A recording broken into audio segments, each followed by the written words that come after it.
욥기 우리 성경 정독반입니다. 한 절 한 절 성경 정독반. 오늘은 욥기 우리 14장 우리 펴시고요.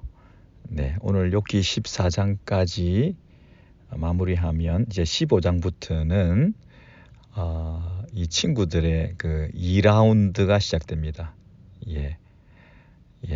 욥 친구 셋이 번갈아 나와서 14장까지 한마디씩 하고 욥이 대답하고 하는 걸 거치고 이제 15장부터 또 엘리바스부터 세 친구가 나와서 얘기를 하게 됩니다. 이렇게 반복되고 있는 것이 좀 지루하게 느껴질 수도 있습니다.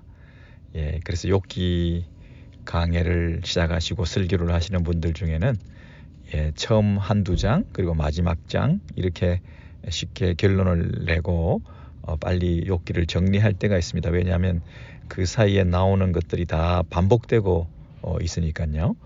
그런데 굳이 이렇게 한 절 한 절 우리가 읽어 나가는 이유가 있습니다. 계속 의문을 가지고 질문하고 절규하고 같은 말을 반복하고 또 똑같은 충고를 듣고 똑같이 가슴 아파하고 해답은 얻지 못하는 가운데 하나님까지도 침묵하시고 이 시간의 모든 과정들도 우리의 신앙생활의 가장 중요한 부분이기 때문에 그렇습니다. 네, 여러분 그렇죠. 금방 답을 찾고자 하는 빨리빨리 결과를 알고자 하는 그것이 우리의 마음, 일반적인 마음입니다만은 우리는 욥기를 통해서 또 하나의 인내를 배운다 이렇게 말할 수 있습니다. 욥기에서 우리가 욥의 인내를 배운다 그러는데 과연 그 인내가 뭘까에 대해서 생각해 보셨습니까? 그 고통 가운데 있는 육체적인 고통을 참아내는 인내 또는 사회적인 격리를 당하고 사람들로부터 버림당한 그 소외감으로부터의 인내 그리고 모든 것이 망가지고 실패한 그런 경제적인 고난 같은 것에서부터 참아내는 인내 모든 것이 다 인내해야 되는 것이겠죠. 그러나 더 큰 인내는 하나님의 침묵을 견뎌내는 것입니다. 대답이 쉽게 찾을 수 없는 신앙생활에 대한 인내가 필요한 것입니다. 친구들이 계속 말을 많이 하는 그 공격조의 핀잔조의 그 말의 수위가 점점 올라가고 에스컬레이트해서 더 심한 말을 더 격분하고 화를 내는 그런 말까지도 참아내는 그런 인내. 그래서 하나도 도움이 되지 못하는 오히려 더 마음을 격분하게 만드는 그런 과정들이 무의미한 것이 아니다. 우리는 그런 것들을 다 단축시키고 싶어 하잖아요. 그런 의미 없이 반복되는 것 같은 것에 대해서 우리가 크게 유의미를 발견하지 못하고 생략해버리고 싶습니다. 그죠? 그래서 벌써 우리 14장, 15장, 16장, 17장 이런 것들은 그냥 가로로 묶어서 잘라내도 괜찮을 것 같은데 우리는 억지로라도 이번 기회에 한 절 한 절 같은 말이 반복되고 있음에도 불구하고 그 행간의 의미를 살피면서 또 이것을 한 절 한 절 읽어 나가는 것도 또 하나의 인내를 배우는 하나의 과정이다 이런 생각이 들어서 여러분 함께 또 읽어 나가겠습니다. 사랑에 눈물이 없다면 눈물이 없는 사랑 그건 참 사랑이 아닐 것입니다. 기쁨 눈물이 없는 기쁨 그 아픔 슬픔 이런 것들을 경험하지 못한 상태에서 찾아오는 희열과 기쁨 그게 진정한 기쁨이 아닐 수 있을 것입니다. 뜨겁고 오래 내리쪼이는 햇빛이 있을 때에 실만한 그늘, 나무 그늘이 의미가 있는 것이죠. 햇빛이 없고 뜨겁지 않고 그리고 오래 계속되지 않는다고 한다면 나무 그늘이 무슨 소용이 있겠습니까? 예, 그냥 그늘이기만 하고 스산하기만 하고 그 그늘이 무슨 효용 가치가 있겠습니까? 여러분, 그래서 욥기를 배우면서 우리의 삶 가운데 이런저런 어려운 일들이 찾아올 수 있고 금방 답을 찾을 수가 없고 의문투성이에 질문을 하나님 앞에 계속 반복하면서 또 주변에 있는 사람들로부터 전혀 도움을 받지 못하고 오히려 더 괴로움을 당하는 이런 불면의 밤을 우리가 지나가면서 눈물을 많이 흘리게 됩니다. 왜 이런 일이 일어났을까? 때로는 자신의 죄를 자책하면서 때로는 내 죄 때문에 다른 사람들에게까지 피해를 끼친 것은 아닐까? 사랑하는 자녀들이 나 때문에 저런 고통을 당하는 것은 아닐까? 뭐 이런저런 많은 고뇌를 하면서 우리가 욥기 공부를 지금도 하고 있습니다. 여러분, 그렇죠? 우리는 자꾸만 사람들한테 울지 말라 이렇게 말합니다. 왜 우냐? 그것은 울 일이 아니다. 우는 것은 비정상이다. 울 필요가 없다. 울지 않는 것이 성공이다. 우는 것은 실패다. 그래서 부정적으로 그 슬픔이나 울음에 대해서 생각할 때가 있습니다. 여러분, 그러다 보니 다른 사람들이 울고 있는 것도 봐줄 수가 없습니다. 왜 울고 있냐? 이건 울 일이 아니다. 이것은 다른 뜻이 있는데 지금 울어서는 안 된다. 우리가 다른 사람이 울고 있는 것을 봐주지 못하고 다른 사람이 울 시간을 우리는 주지 않습니다. 울지 마라, 일어나라. 그런 뜻이 아니다. 그러면서 쉽게 그 울음을 단축시켜 주려고 하는데 이 욥기는 지금 계속해서 울고 있습니다. 절규하고 있습니다. 그런데 다행히도 욥은 하나님을 등지고 우는 것이 아니라 하나님을 향해서 울고 있다 하는 것이죠. 우리가 문제를 만났을 때 그 문제 가운데 모든 것을 하나님 탓으로 돌린다면 어떤 면에서는 그것은 부정적이죠. 불평하고 원망하고 하나님에 대해서 불신앙적인 태도를 보이는 거니까 모든 게 하나님 탓이다 이렇게 말하는 것은 옳지 않을 수 있지만, 그러나 긍정적으로 볼 때에 모든 것을 하나님 탓으로 돌린다는 것은 여전히 하나님을 붙잡고 있다. 모든 일에 하나님의 주권을 인정한다. 모든 것이 하나님의 탓이다. 그런데 왜 그랬을까? 무슨 이유가 있었을까?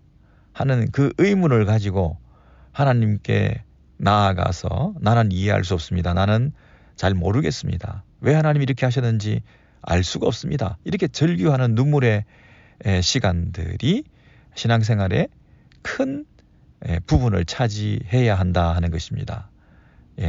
하나님을 등지고 하나님을 떠나서 하나님과 상관없이 일어나는 일들도 많다라고 하는 불신앙적인 태도로 하나님을 찾지 않으려고 하는 것이 문제지, 이 모든 것이 하나님의 뜻 안에서 일어났다고 하는 하나님의 주권에 대한 철저한 믿음을 가지고 왜 라고 하나님 앞에 나아가서 부르짖는 기도의 시간, 눈물의 시간, 그 시간들이 필요하다는 것입니다.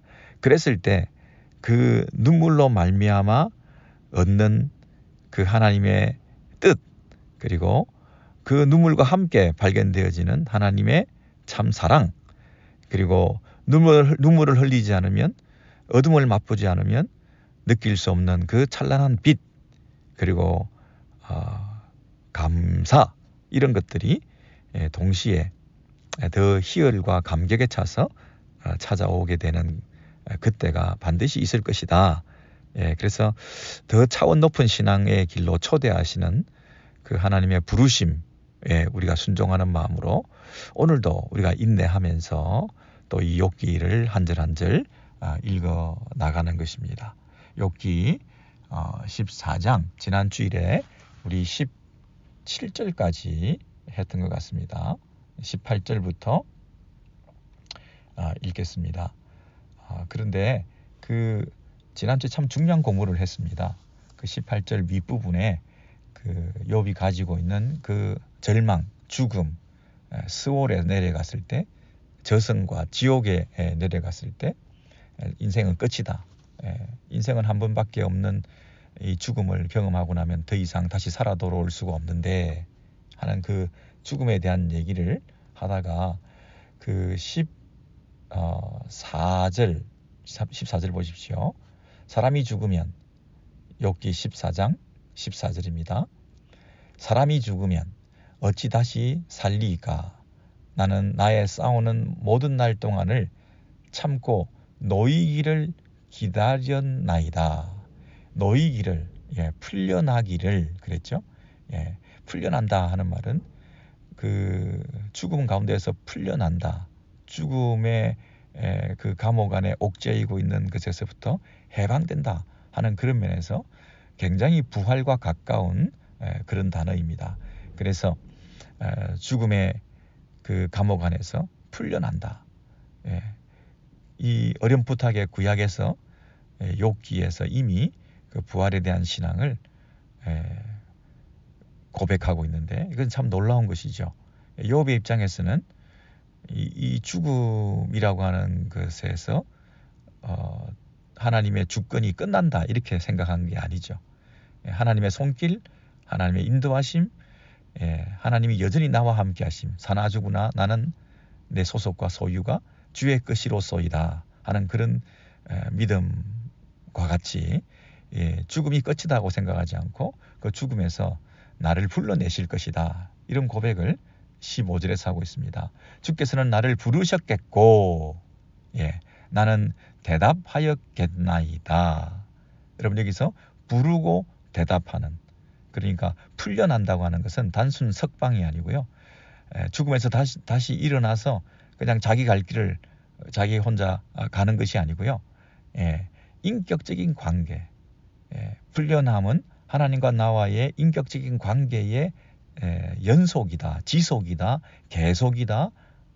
지금도 죽기 전에도 내가 하나님과 관계를 가지고 있고 이제 죽음 이후에도 내가 하나님과 관계를 가지고 있는 이 죽음이라고 하는 불연속성 가운데에서 여전히 연속성으로 계속되는 그분과의 관계, 이 연속성과 불연속성이라고 하는 것이 함께 지금 우리를 인도해 내고 계시는 이 신비로움이라는 거죠. 죽음은 단절인데 불연속인데 그러나 여전히 그분은 나를 부르신다. 이 하나님과의 연속성을 가진 관계성이 이 세상의 그 어떤 불연속성도 다 끊어내고 연결시킬 수 있는 새로운 연결고리를 회복하게 만들 수 있다. 그게 뭐라고요? 불러내신다. 누가요? 주께서는 나를 부르셨겠고 이 사망 권세 가운데서 주께서 나오라, 나사로야 나오라 했듯이 우리의 이름을 부를 때 목자가 그 양의 소리를 알고 양이 그 목자의 소리를 알고, 그래서 주께서 나를 부르시는 그 부르심, 천지를 창조하신 창조주 하나님의 그 부르심, 재창조의 그 놀라우신 부르심, 그 부활의 생명으로 우리를 인도하심, 나를 부르셨겠고 그러면 내가 대답하겠나이다. 이것만이 우리가 죽음을 극복할 수 있는 유일한 길이다. 그래서 주께서는 주의 손으로 지으신 것을 아껴 보셨겠나이다. 주의 손으로 지으신 것을 기다리시겠나이다. 번역을 기다리다. 아끼니까. 그래서 우리를 아무렇게나 죽게 내버려 두지 아니하신다. 하나님께서는 성도가 죽는 것을 귀히 보신다. 귀중히 여기신다. 이렇게 시편에서 말했죠. 귀중히 여기신다. 이 말은 아무렇게나 죽게 내버려 두지 아니하신다. 그 성도의 죽음 가운데서 하나님께서 당신의 음성으로 부르신다. 그래서 그 부르심을 통해서 다시 일어날 수 있다 하는 소망을 욥이 어렴풋이 가지고 있죠. 15절 하반절에서 분명히 주의 손으로 지으신 것 그랬죠. 창조주라는 것이 여기에 굉장히 큰 의미로 찾아와 있습니다. 내가 주님으로부터 지음받았다. 창조하신 그 창조주의 능력으로 내가 죽은 가운데서도 다시 창조주의 능력으로 재창조해 주시는 부활의 능력을 덧입는 생명은 오직 그분으로부터 온다. 내 기원, 나의 오리진이 그분의 창조하신 능력으로 빛이 있으라 하신 그 말씀의 능력으로 우리를 이 땅에 두셨던 것처럼 다시 내 이름을 부르시는 주께서는 나를 부르셨겠고 하는 그 부르심으로 저와 여러분을 부르심으로 김집사야, 백근사야, 최장로야 하고 부르시는 우리의 이름을 부르시는 그 부르심으로 말미암아 내가 다시 새롭게 지음받는 그런 일들이 있다고 하는 믿음을 욥이 고백하고 있는 거죠. 그래서 그 나를 부르셨다, 건져내셨다 하는 것이 무엇과 관련이 돼 있냐면 이제 죄 문제가 처리되었기 때문이다 하는 거죠. 여러분 부활, 생명, 천국 이것의 특징이 뭡니까? 천국에는 뭐가 없다? 죄가 없다. 하나님과의 관계가 회복되는 것은 뭐가 정리되기 때문이다? 죄가 정리되기 때문이다. 내가 지금 스올에, 지옥에, 죽음 가운데 내려가게 된 것은 내가 가진 죄에 대한 완전한 해결이 되지 않았기 때문에, 그런데 나를 불러내셨다 하는 얘기는 그 죽음의 문제를 처리해 주신 분이 계시기 때문이라는 거죠. 내가 내 죽음을 내가 스스로 이겨낼 수가 없고 그 죽음에서 나를 건질 수가 없고, 그리고 내가 스스로 내 죄 문제를 처리할 수가 없어서 이렇게 절규하고 눈물 짓고 살아가고 있는데, 이제 나를 부르셔서 나를 살려주시는 그분께서 친히 내 죄를 처리해 주신다는 거죠. 16절 그라운데 이제 주께서 나의 걸음을 세시오니 나의 죄를 감찰하지 아니하시나이까. 하나님께서 누구보다도 나를 잘 아시고 한 걸음 한 걸음 내 삶을 다 아시는데, 그렇다면 내가 가지고 있는 이 죄라고 하는 것을 그분이 모르실 리가 없는데 감찰하지 아니하시나이까. 그분이 세세히 감찰하시고 살피시면, 감찰하시면 내 걸음걸음이 다 죄덩어리인데 어떻게 나를 살려주실 수가 있습니까? 그러니까 16절에 그런 말씀을 하시고, 당연히 17절에는 내 허물을 주머니에 봉하시고 내 죄악을 싸매시나이다. 이 봉투에, 이 봉지에, 보자기에 완전히 넣고 주머니에 봉하시고, 완전히 봉해서 시일을 해놓으시고, 그래서 내 죄를 덮으시고 싸매셔서 내 모든 잘못과 허물을 덮어주시고 해결해 주심으로 이제 내가 구원의 길로, 부활의 길로 들어갈 수 있게 되었다. 이런 고백을 하고 있다는 거죠. 자, 그런데 오늘 18절부터는 그러나 이 인간의 현실적인 현재의 문제는, 그런 소망을, 부활에 대한 소망을 어렴풋이 가지고는 있지만, 그러나 현실적으로 이 땅에서는 항상 이런 절망을 경험할 수밖에 없는 현재의 모습에 대해서도 또 여기서 반복하고 있습니다. 무너지는 산은 정령 흩어지고 바위는 그 자리에서 옮겨가고, 산이 무너지고, 그리고 그러니까 큰 바위라도 옮겨지는 것처럼, 태산과 같은 산이라 하더라도 무너지고 흩어지고 많은 것처럼, 바위는 아무리 큰 바위라도 그것이 옮겨질 수밖에 없는 큰 바람과 홍수가 나서 산과 바위마저 침식의 과정을 통해서 깎여질 수밖에 없는 그런 한계, 밀려날 수밖에 없는 한계. 그게 이제 19절에서 더 구체적으로 이렇게 말합니다. 물은 돌을 닳게 하고 넘치는 물은 땅의 티끌을 씻어버리나이다.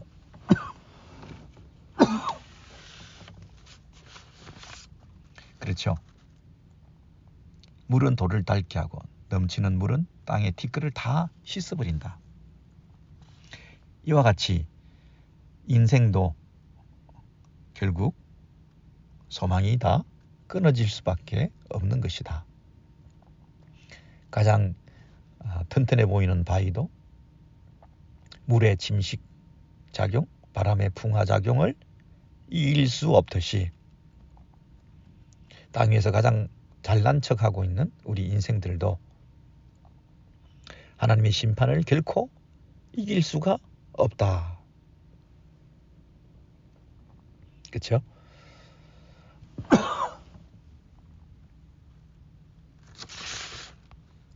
그래서 20절에 보시면 주께서는 사람을 영영히 이기셔서 떠나게 하시며 하나님께서 우리를 억압하시고 그리고 이기시고 우리의 얼굴을 빛을 변하게 하시고 우리의 얼굴을 창백하게 만드시고 우리를 결국에는 쫓아 보내시오니 우리를 다 내버려 두신다. 쫓아내신다. 우리는 한계를 만날 수밖에 없다. 우리는 절망과 죽음에 결국은 들어갈 수밖에 없는 인생이다. 예. 그래서 그 인생의 인생의 그 비참함에 대해서 이렇게 설명합니다. 21절에 아들이 존귀하나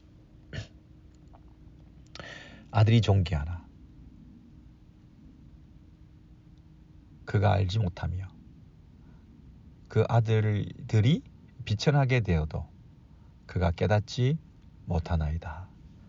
이게 무슨 말일까요? 예. 사람이 제일 큰 기쁨이 자손이 존귀케 되는 거죠.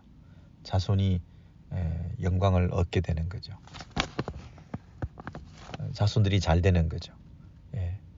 근데 그걸 알지 못하고 기쁨을 얻지 못한다는 거죠. 모르니까 죽음 가운데 하나님으로부터 끊어져 버림을 당하면 그리고 자손들이 자식들이 아들들이 어려움을 당하고 비천케 되었을 때 그것에 대해서 가장 마음 아파할 자는 그 부모들이죠. 근데 자손들이 가장 어려운 일을 당해도 그가 함께 울어주지도 못하고 함께 아파하지도 못하고 깨닫지도 못한다는 얘기는 관계가 단절된 상태, 끊어진 관계, 더 이상 모든 것이 다 정리되고 끊어진 상태에서 그 비참한 가운데 놓이게 된다는 것입니다. 그러니까 자손들의 형편과 사정에 함께 울어주지 못하고 웃어주지 못하고 기뻐해주지 못하는 그만큼 이 세상에서 비극적인 일은 없다는 것입니다. 아무리 비극적인 슬픔이 있다 하더라도 같이 울어주는 그 시간들이 그래도 의미 있는 것인데 그것조차도 못하는 것이 더 비극적인 것이다. 그런 비극적인 데가 어딨냐? 그것이 죽음이다. 그런 인생의 그 한계, 인생의 한계. 그래서 굳이 느낄 수 있는 게 있다고 한다면 그것은 자기 살이다. 22절 오직 자기의 살이 아프고 자기의 마음이 슬플 뿐이니이다. 그랬습니다.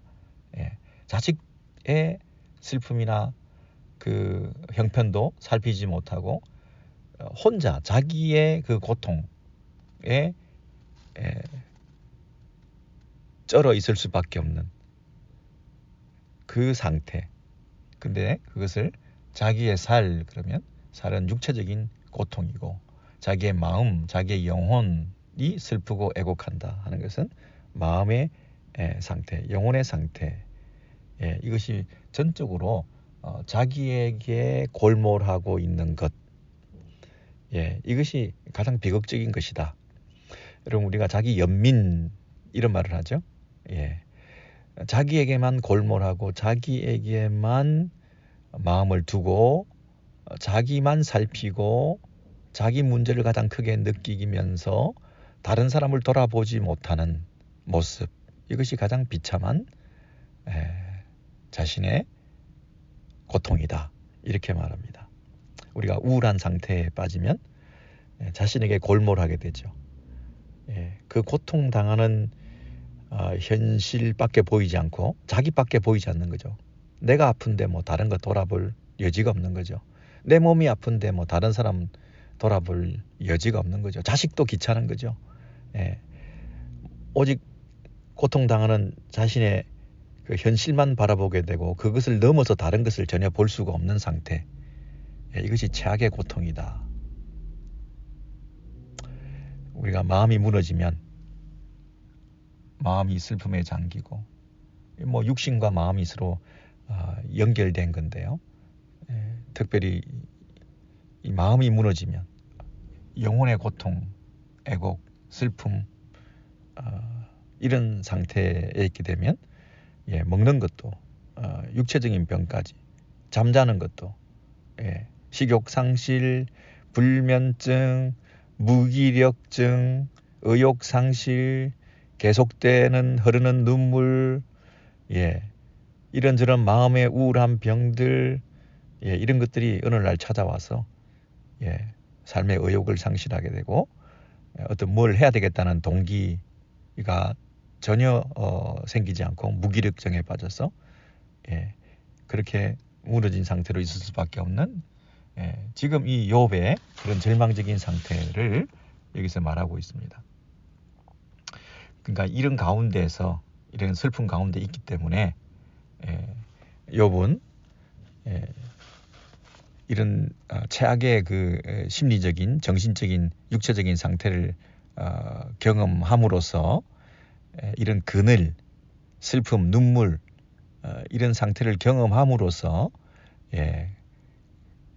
그 반전의 기쁨, 또 진정한 그 회복, 또 하나님의 구원, 그리고 부활의 새 생명, 새로운 창조의 능력, 이런 것들이 얼마나 더 감격적으로 다가올 것인가 하는 것들을 이제 나중에 더 크게 배우게 되겠죠.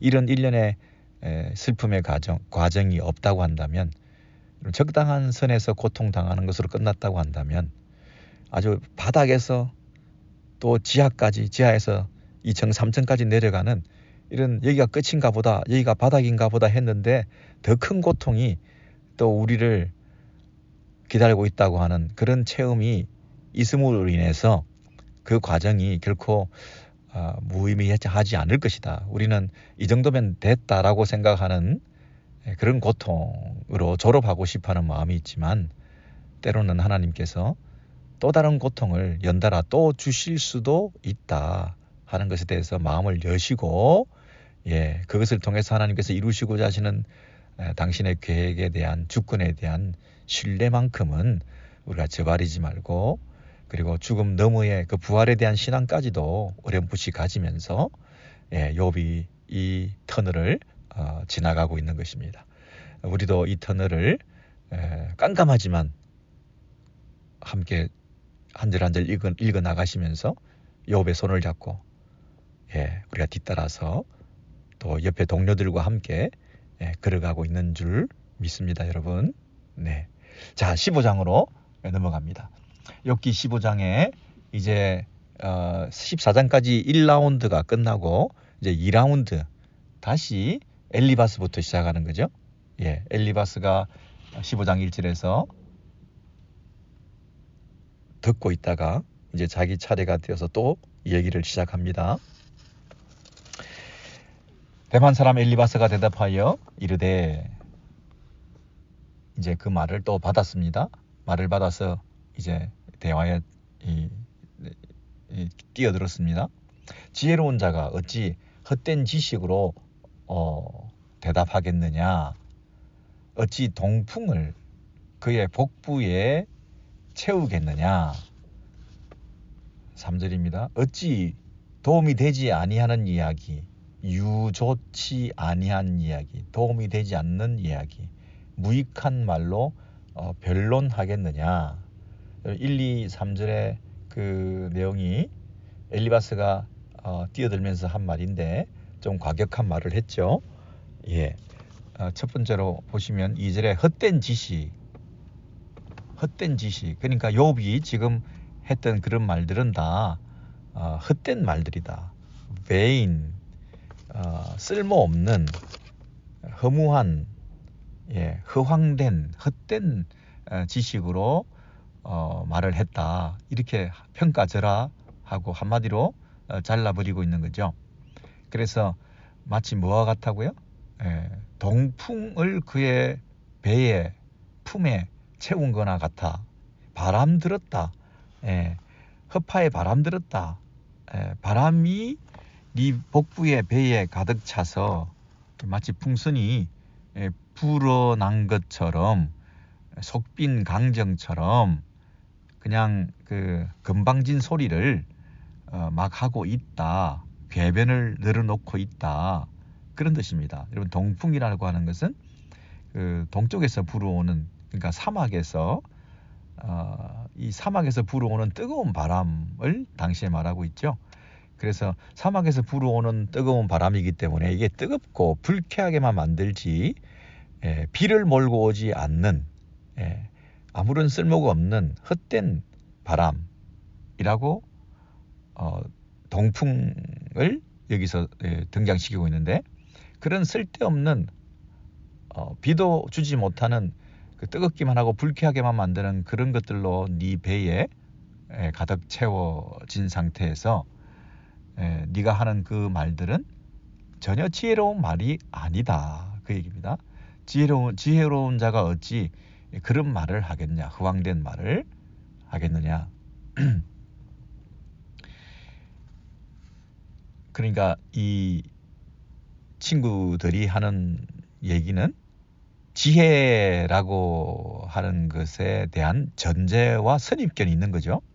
자기들이 말하는 지혜라고 하는 것은 그 욥이 지금 부당한 고난을 당하고 있다. 나는 이 죄로 인해서 당하는 고난이 아니다. 나는 죄 없는 무죄한 또는 부당한 고난을 당하고 있다고 하는 그 욥의 항변에 대해서 친구들은 부당한 고난이라는 말은 없다. 논리 모순이다. 세문한 원이라는 말과 같이 말이 안 되는 명제다. 부당한 고난, 무죄한 고난이라는 게 어딨냐. 죄가 있으면 고난을 당연히 당하는 거고, 무죄하면 복을 받는 거지. 어떻게 무죄한 고난을 당할 수가 있냐. 이것은 우리의 그 지혜의 틀을 벗어나는 것이다. 이건 지혜자가 할 말이 아니다. 어찌 지혜로운 자가 그런 헛된 말을 함으로써 건방진 이야기로 바람이 들어가 있는, 현실에 맞지 않는 그런 무익한 논쟁을 지금껏 계속하며 서로 다투기만 하고 있냐. 너의 그 입장을 바꿔라. 계속 논쟁을 2라운드에 접어들어서 또 하는데 네 생각과 너 주장을, 너 전제를 고치지 않으면 또 공회전하듯이 또 같은 말을 되풀이하는 말잔치로 끝나고 말 텐데 심히 걱정된다. 이제는 네 생각을 고쳐라. 지혜롭다고 한다면 그런 말을 해서는 안 된다. 어찌 지혜로운 자가 그런 말을 할 수가 있냐. 이렇게 얘기를 하고 있습니다. 그래서 4절로 넘어가시면, 참으로 네가 하나님을 경외하는 일을 그만두어 하나님 앞에 묵도하기를 그치게 하는구나. 여러분, 여기서 하나님을 경외한다, 하나님을 두려워한다, 하나님을 경외한다, 그리고 묵도한다. 하나님 앞에서 살아가는 신앙생활. 묵도라는 말은 그 기도한다. 또 디보션, 경건의 시간을 가진다. 하나님을 예배한다. 면전에서 하나님 면전에서 묵도하기를, 이 말은 하나님 앞에서 경건한 삶을, 예배의 삶을, 조용히 기도하는 그런 하나님 앞에서의 그 신앙의 바른 자세를 가지는 것, 그것을 말하죠. 하나님 앞에 늘 면전에서 하나님 앞에서 살아가는 그 삶, 하나님을 두려워하고 경외하는 삶, 이게 뭡니까 여러분? 그 지혜로운 삶이라는 거예요. 잠언에서 배웠잖아요. 잠언적 지혜의 특징이 뭡니까? 하나님을 경외하고 하나님 앞에서 정직하게 살아가는 삶에 대해서 장수하게 하시고 물질의 복을 주시고 자녀가 잘 되게 하시고 하는 그런 인과응보적인 그런 틀을 우리가 배웠잖아요. 근데 왜 네가 그걸 그만두려 하느냐? 4절입니다. 참으로 네가 하나님을 경외하는 일을 그만두어 하나님 앞에 묵도하기를 그치게 하는구나. 이것은 욥이 스스로 그것을 그만두었을 뿐만 아니라 욥이 그 기존에 지혜의 그 틀 밖으로 뛰어나가는 부당한 고난이라고 하는 말도 안 되는 이야기를 함으로써 선하신 하나님의 통치를 부정하는 것과 같은 이런 태도를 취하는 욥에 대해서 친구들이 지금 비난하고 있는 거죠. 하나님의 선하심을 네가 믿는다면 부당한 고난이라는 말 같은 것을 입 밖에 오르내리면 안 된다. 하나님은 악인을 벌하시고 선인을 복주시고 하나님을 경외하고 하나님 앞에 경건하게 살아가는 묵도자의 그 삶을 축복하시는데, 그러한 삶을 계속 살아가는 것을 너의 삶의 가치로 우선순위로 여겨야 되는 거지, 그걸 하지 않고 부당한 고난 얘기를 계속한다고 하는 것은 그 틀을 깨는 것이고 다른 사람으로 하여금 오히려 악영향을 끼치게 만들어 다른 사람들도 하나님을 경외하고 하나님 앞에 묵도하는 그런 삶을 그치게 하게 만들 수 있다. 하나님 앞에 묵도하기를 그치게 하는구나.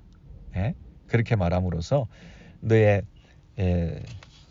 문제뿐 아니라 너의 삶의 영향력이 주변에 미치는 것까지 경계하면서 엄히 꾸짖고 있는 친구들인 거죠.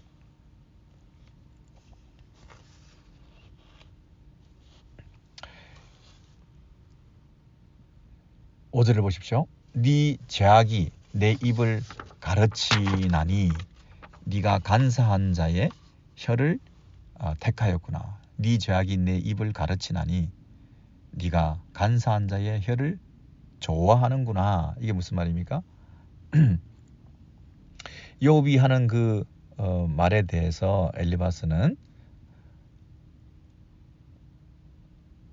말만 우리가 입으로 하는 게 아니잖아요. 그 말이라고 하는 것은 입으로 나오기 전에 내 속에서부터, 마음에서부터 나오는 것인데, 네가 하는 그 말들을 쭉 지금까지 들어보니까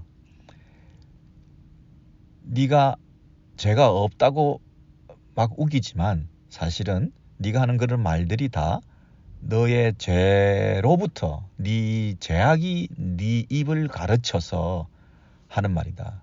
그래서 네가 죄가 없는 게 아니라 죄가 충만하다. 네 말을 들어보니 다 죄로부터 나오는 말들이다. 네가 간사한 말만 택하였구나. 간사한 자의 혀를 택하였구나. 이 말은 간사한 자의 혀를 좋아하는구나. 이 말은 네가 그런 말만 골라서 한다. 자네의 혀는 용케도 그런 간사한 말들만 골라서 하고 다니는 거구나. 그죠? 그래서 욥이 지금까지 했던 말에 대해서 부정적으로 하나도 받아들일 수 없다. 그리고 네 말을 들어보니 네가 죄가 없는 게 아니다. 그 네 말 속에는 다 죄가 묻어 있다. 너의 혀, 너의 입술, 너의 말, 이런 것들이 오히려 너의 죄를 증명해 보여주고 있다. 예. 그래서 욥에 대해서 공격하고 있죠. 그렇지만 6절 너를 정죄한 것은 내가 한 것이 아니다. 내가 너를 지금 죄인이라고 얘기한 게 아니다. 내 입이 너 스스로 너를 정죄한 거다. 내 입술이 너를 쳐서 내 입술이 너를 불리하게 정언한 거다. 예. 너를 정죄한 것은 너의 입이지 내가 아니다. 바로 너의 입술이 너를 죄인이라고 정언한 것이다. 자네 입술이 자네의 죄를 스스로 증거하고 있지 않는가? 예, 그죠? 이 말에 대해서 이런 지적을 받을 때 기분이 많이 언짢았을 것 같습니다. 예, 우리가 남들로부터 이런 말들을 들을 때 이걸 어떻게 다 참아내었을까? 그 자리를 계속 지키면서 묵묵히 그런 얘기를 듣고 있는 것도 대단한 신앙 인격이다. 우리 같으면 어떻게 하겠습니까? 더 이상 당신 말을 들을 수 없습니다. 이 정도 들었으면 충분합니다. 자리를 박차고 일어난다든지, 전화를 하고 있는 중에도 예의 없이 전화를 끊어버린다든지, 자기 할 말만 하고 상대방이 말하면 듣기 싫어하면서 나는 바쁘다든지, 이렇게 우리가 대화의 매너를 잘못 가질 수가 있는데, 적어도 이 욥과 욥의 친구들은 끝까지 경청하고 들어주고 자기 순서가 되었을 때 자기 얘기를 하게 하고 엄청 자존심이 상하는 이런 지적질과 정죄의 말들을 들으면서도 그걸 다 참아내고 견디고 있는 이런 부분에서는 우리가 배울 점이 더 있지 않나 그런 생각을 합니다. 네, 잘 참아내고 들어줄 수 있는 이런 대화의 기본 매너가 우리에게 필요하죠. 말 끊고 우리가 끼어드는 것, 남 얘기하는데 못 들어주면서 꼭 내 얘기를 길게 하는 거, 이건 우리가 좀 조심해야 될 부분이다. 좀 우리가 말은 많이 들어주고 또 내 말은 좀 줄이고 하는 이런 것들이 대화에 굉장히 중요한 원리라 생각이 됩니다. 7절 네가 제일 처음 난 사람이냐? 산들이 있기 전에 네가 출생하였느냐? 욥, 너는 아주 오만하다. 네가 창조시의 하나님으로부터 제일 먼저 태어났나? 네가 모든 것을 이 세상을 창조 때부터 다 알고 있는 것처럼 이 세상에 대해서 그렇게 주장하고 잘난 체 하는데 세상에 나도 안다. 나도 너 정도는 안다. 네가 제일 세상에 먼저 태어난 사람인 것처럼 모든 걸 아는 것처럼 그렇게 잘난 체 하지 마라. 너 정도 모르는 사람이 누가 있냐? 산들이 있기 전에 네가 출생하였느냐? 여러분 창조된 그 피조물 중에 산 그러면 이 가장 오래된 것 그리고 가장 요동하지 않고 그대로 있어 왔던 것을 상징하는 피조물이거든요. 산 그러면 산들이 있기 전부터 네가 출생했냐? 이 말은 창조시부터 산들 이전부터 네가 있어 왔냐? 그건 아니다는 거죠. 마치 네가 처음부터 있었던 첫사람인 것처럼 모든 것을 아는 것이냐 생각하지 마라. 그리고 8절에는 하나님의 오묘하심을 네가 들었느냐? 여기 하나님의 오묘하심 이 말은 그 모략, 비밀,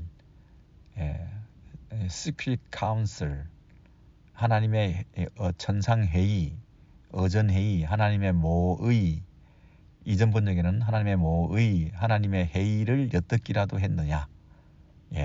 그 천상에서 일어났던 그 하나님의 그 신적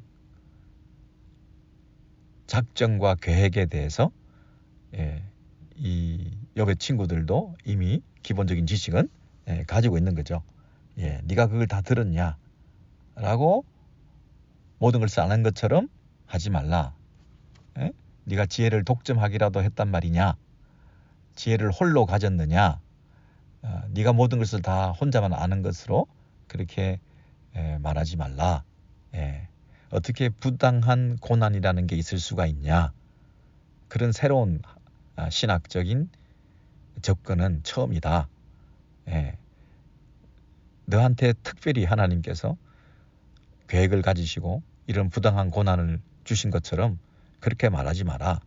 이 세상은 처음 창조 때부터 모든 것이 하나의 원리에 의해서 작동하고 돌아가고 있는 것인데 너만 예외라고 자꾸 주장하지 마라. 이렇게 말하고 있습니다. 너의 아는 것이 9절입니다. 너의 아는 것이 무엇이기로 네가 아는 것을 우리가 알지 못하는 것이 무엇이냐.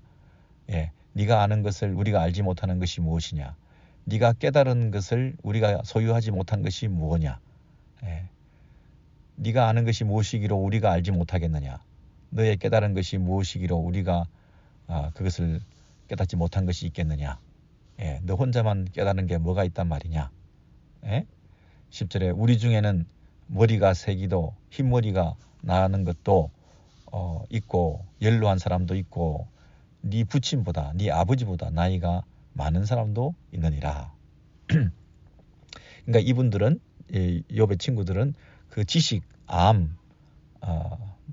그 9절에서 네가 아는 것을 우리가 알지 못하는 것이 무엇이냐 할 때 이 지식, 안다고 하는 그 인식론적인 이 접근을 하면서 그 알미라고 하는 것은 무엇으로부터 온다? 인생의 경험, 연륜, 세월, 인간의 어떤 오랜 이성적인 활동의 결과로서 네 아버지보다 나이가 더 많은 우리가 여기 있는데 우리가 제일 많이 아는 것 아니냐. 우리가 많은 지식을 가진 것이 사실이다.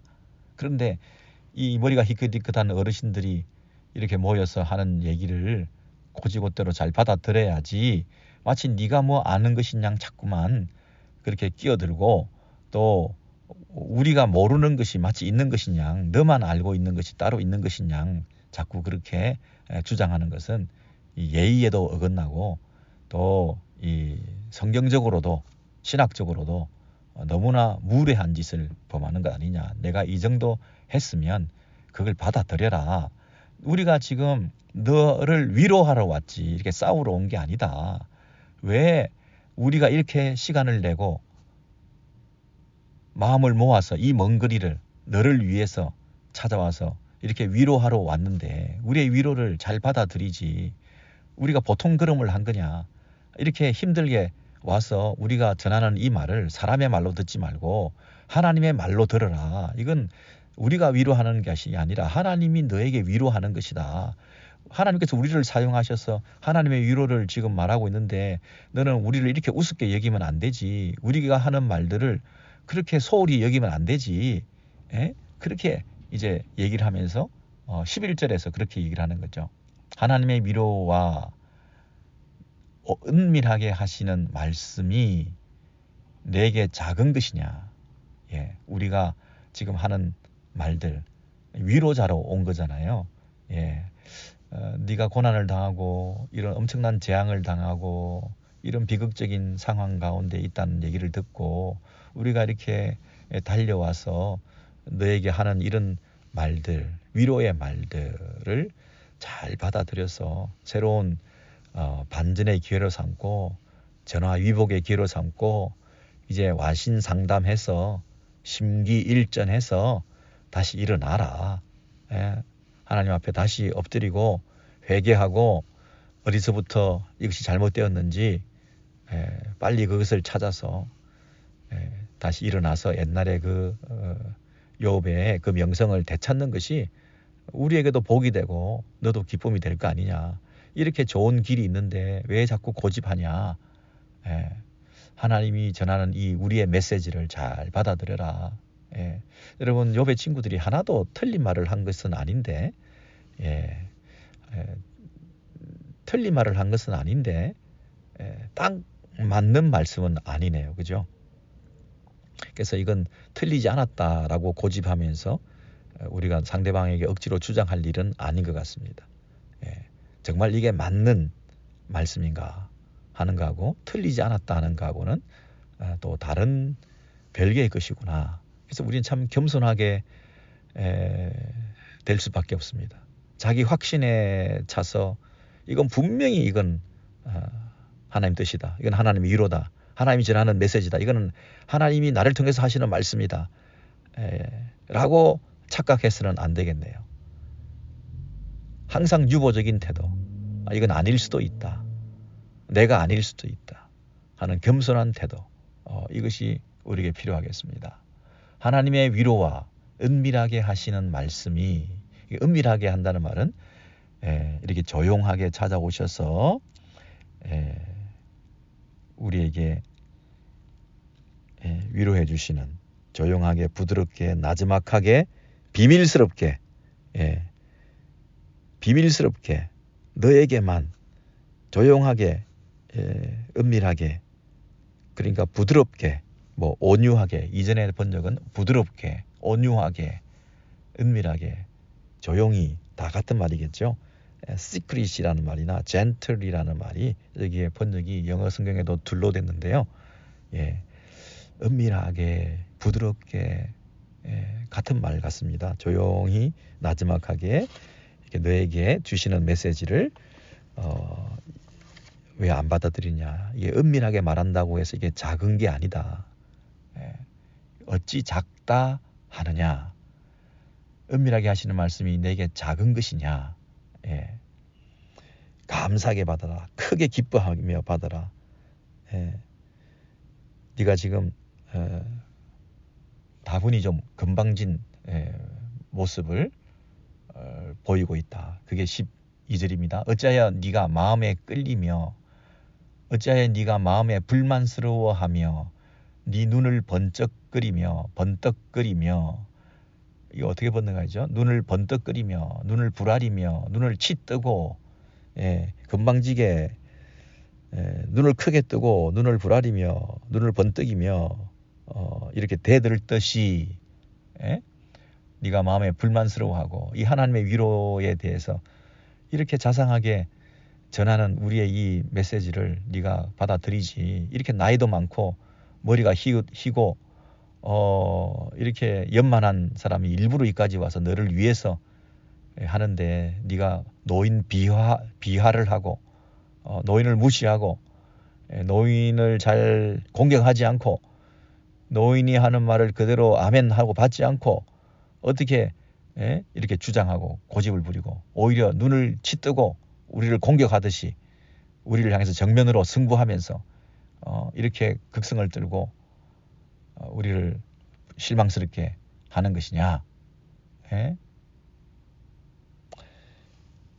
13절입니다. 네 영으로 하나님께 분노를 터뜨리며 네 입을 놀리느냐. 어찌하여 너는 하나님을 반대하고 하나님께 분노를 터뜨리고 하나님께 맞서서 네 입으로 나오는 대로 그렇게 짓거려 대느냐. 함부로 입을 놀리며 말을 하느냐. 하나님께 분노를 터뜨리며 내 입을 놀리느냐. 그렇게 책망하고 있습니다.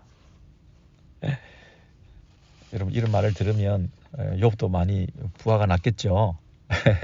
나이가 많으면 다야. 나이 값을 해야지. 당신이 하나님이야. 그럴 법도 한데 욥이 잘 듣고 있습니다. 잘 들으면서 이 사람이 이제 계속해서 14절 이하에 이렇게 말합니다. 사람이 무엇이간데 깨끗하겠느냐.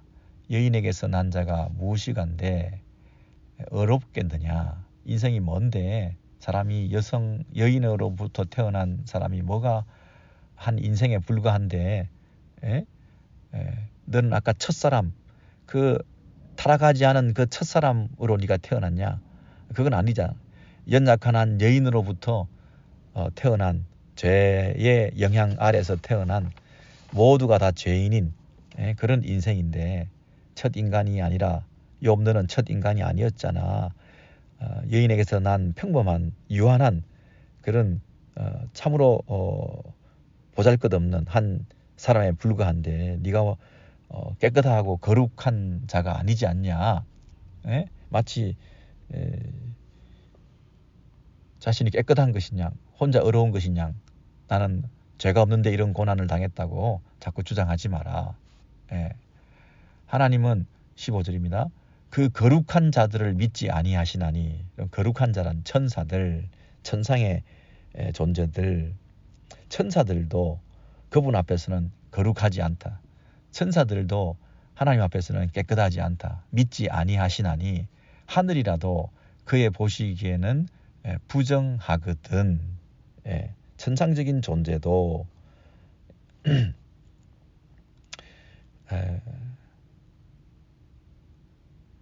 이 땅의 모든 그 상태는 오염되어 있다는 거죠. 하나님 앞에서만 하나님만 완전하시고 거룩하시고, 그리고 그 하늘에서 그의 보시기에 그 하늘이라도 그 거룩한 자들조차도 우주의 그 가장 최상위층에 오염되지 않은 가장 높은 곳에서도 하늘이라도 그의 보시기에는 부정하거든. 그런데 하물며 너는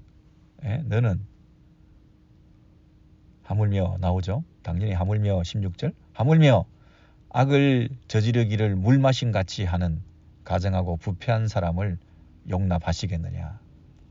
하늘이라도 그러하실진데, 하나님 보시기에 악하다고 하실진데 너는 지금 악을 저지르기를, 악짓기를 물 마신 같이 하고 있는 가증하고 부패한 그 인생이 어떻게 죄 없다라고 자꾸 주장을 하느냐.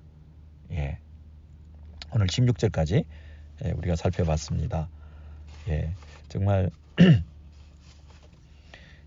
물 마시는 것처럼 갈증이 나면 생명을 유지하기 위해서 너무나 자연스럽게 반드시 물을 마셔야 되는 것처럼 우리는 마치 악을 행하는 것이 너무 자연스럽고 본질상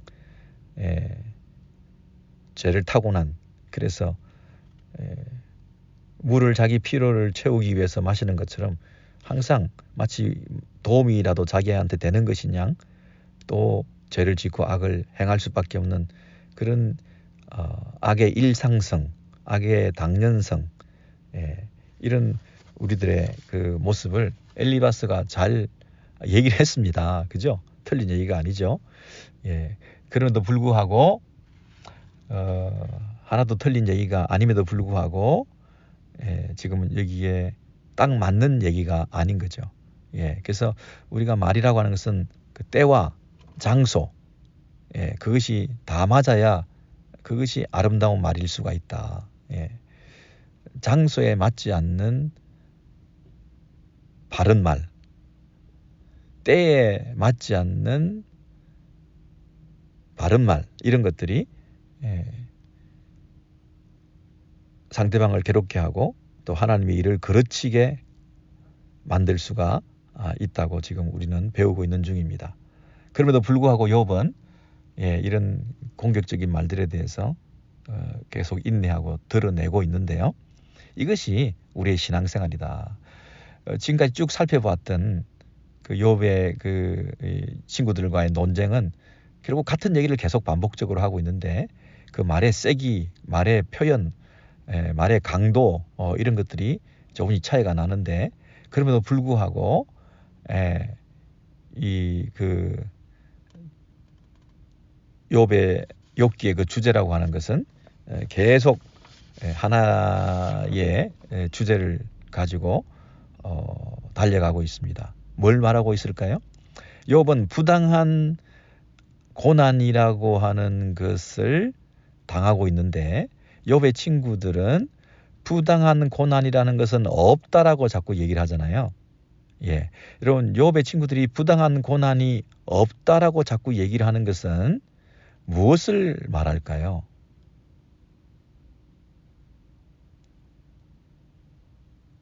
부당한 고난이라는 것은 없다.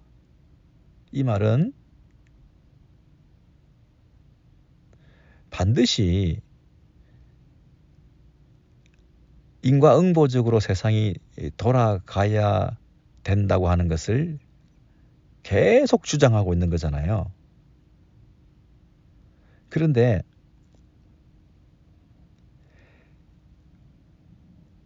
부당한 고난이 없다는 얘기는 결국 부당한 용서를 받아들일 수 없다는 뜻이기도 하잖아요. 부당한 용서라는 건 있을 수가 없다. 모든 것이 선과 악의 그 논리와 틀과 질서 안에서 착착착착 맞아떨어가야 되지, 부당한 은혜를 입을 수는 없다. 아무 이유와 조건 없이 용서를 받는 것은 부당한 것이다. 은혜라고 하는 것이 들었을 자리가 없잖아요. 악한 것은 벌하고, 선한 것은, 어려운 것은 보상하고, 예. 거기에 은혜성이 없잖아요. 여기에 복음의 비밀이 들었을 자리가 없거든요.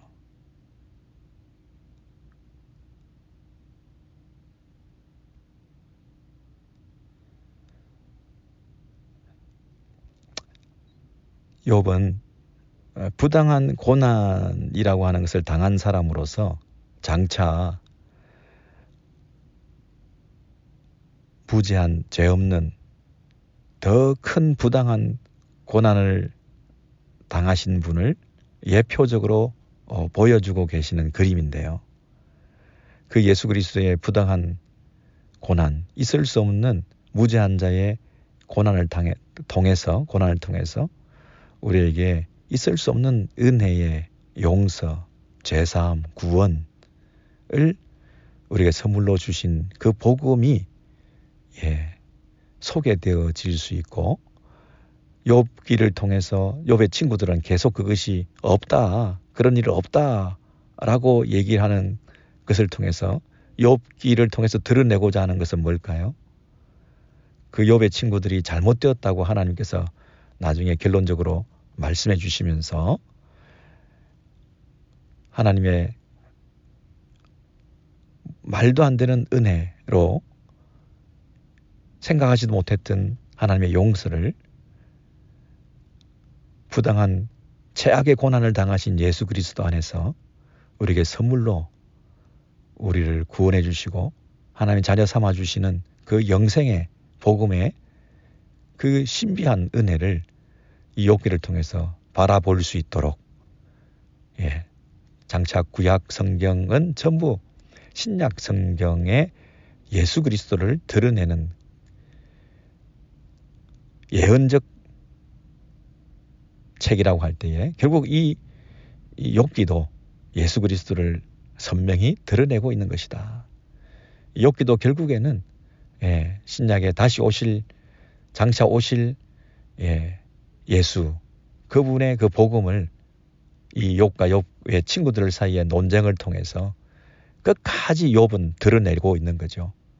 그냥 욥의 친구들에게 항복했으면 그냥 그렇게 그 정도로 받아들이고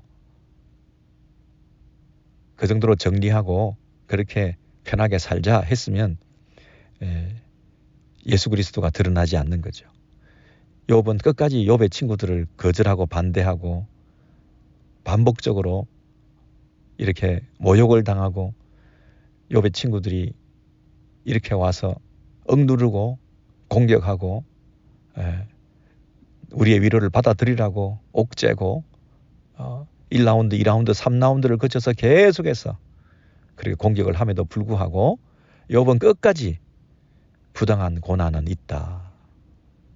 무죄한 고난은 있다. 그것을 드러내는 거죠.